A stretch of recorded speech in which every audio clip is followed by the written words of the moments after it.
Welcome to the Experts Global presentation for Guess Where They Got In. So, here is our agenda for this session. We are firstly going to be talking about the profile details of the student in question. We then move on to discussing his post MBA goals, followed by looking at the schools he actually applied to, the students' outcomes, the places where he got admits, analysis of the students' outcomes. This is the most important part of our agenda today. Coming to the profile details, definitely the demography first. The student in question is an Indian male, 27 years old, did reapply to a few schools the previous year. In terms of education, major in mathematics and economics from a top Canadian school, studied in 4 countries by virtue of the fact that his family traveled a fair bit. GMAT was of 720 and work experience was 5 years of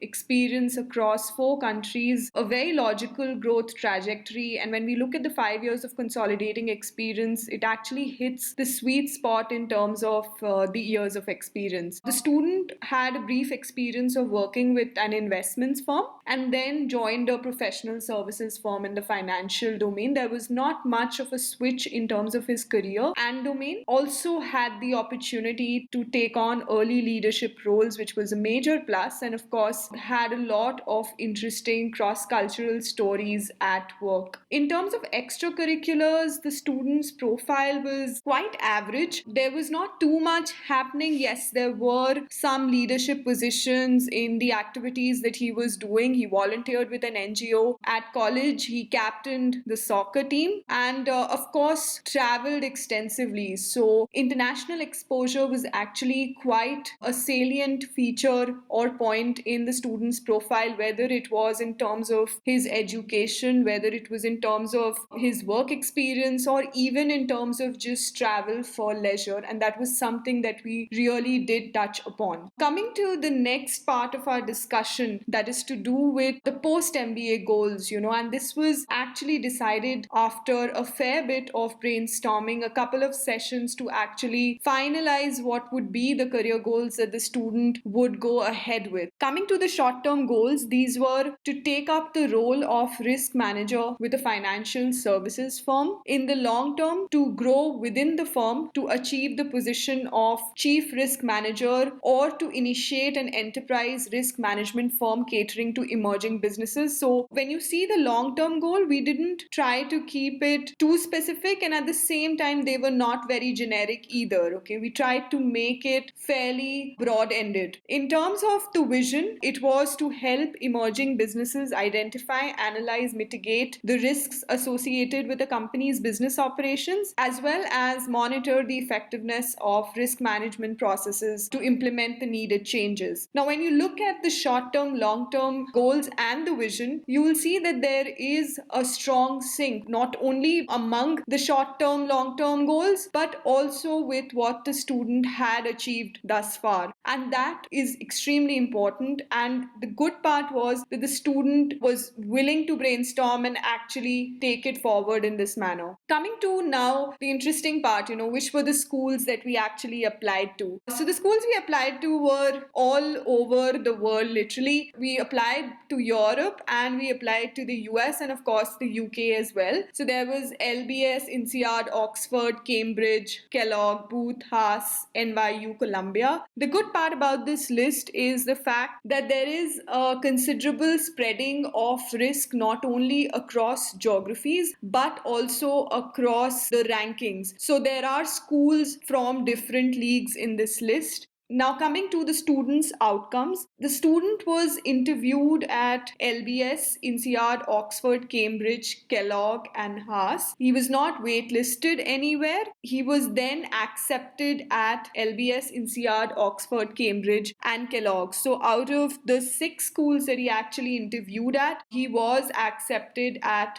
5 of these 6 schools. Now, the most important part of our presentation, the analysis of the students' outcomes. What is it that the student did well? So, firstly, very importantly, the student started the process well in advance and gave us his cooperation in following each of the processes that we have actually laid out. This is extremely important. He brainstormed well on the goals and together came up with a story which actually connected the dots. This is extremely important for any business school applicant. At times, students want to go ahead with extremely fancy ideas, but it's imperative to actually brainstorm on goals and to come up with a story where the short term, long term goals actually align with each other as well as align with the experience that the student has gained. The third point is that he showcased goals that were in line with his pre-MBA experience. Again, the sync that we already have discussed. So the fourth point is that he agreed to the suggested shortlist of schools. We aptly spread the risk by applying not only to a broad portfolio of schools but also to schools in different leagues and different geographies. Then we applied in round 1, and as we all know, applying in round 1 always gives you the best chance, not only in terms of getting admits but also in terms of the scholarships. As we mentioned and as we discussed in the past, international exposure was one of the key features of the student's profile, definitely something that was extremely important. So we portrayed this strong international exposure through compelling essays which we brainstormed in a lot of detail. We also formed a good narrative around extracurriculars which were not stellar. As we discussed, the activities that the student engaged in, while they were not really weak per se, but they were also not very strong, and it was imperative that we formed a good narrative or made the most of whatever activities that the student actually had. The student was also very keen on working on the feedback he received during each of the mock interviews that he went through, and this actually is quite well demonstrated in the interview results he had. So out of the 6 schools that he actually received interview calls for, he was able to crack 5 admits. So it's very important that anyone who's actually going ahead with interviews,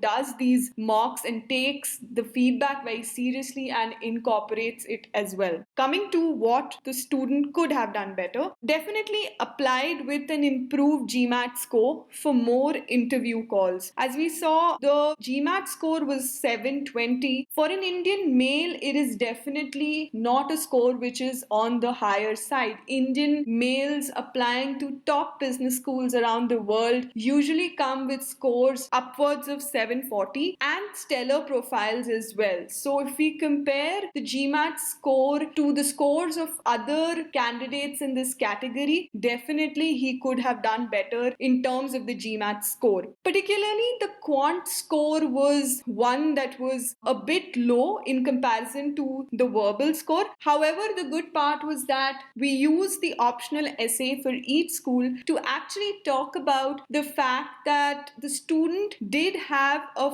fair bit of education in mathematics and experience in numbers throughout his professional career, and therefore we made a case for the fact that he would be able to adjust to the quantitative rigor of an MBA program. So this is also very important to address any extenuating circumstances in the optional essay in an appropriate manner. So this is quite a summation of the student's profile. Hope it was insightful. Thank you so much for watching this presentation.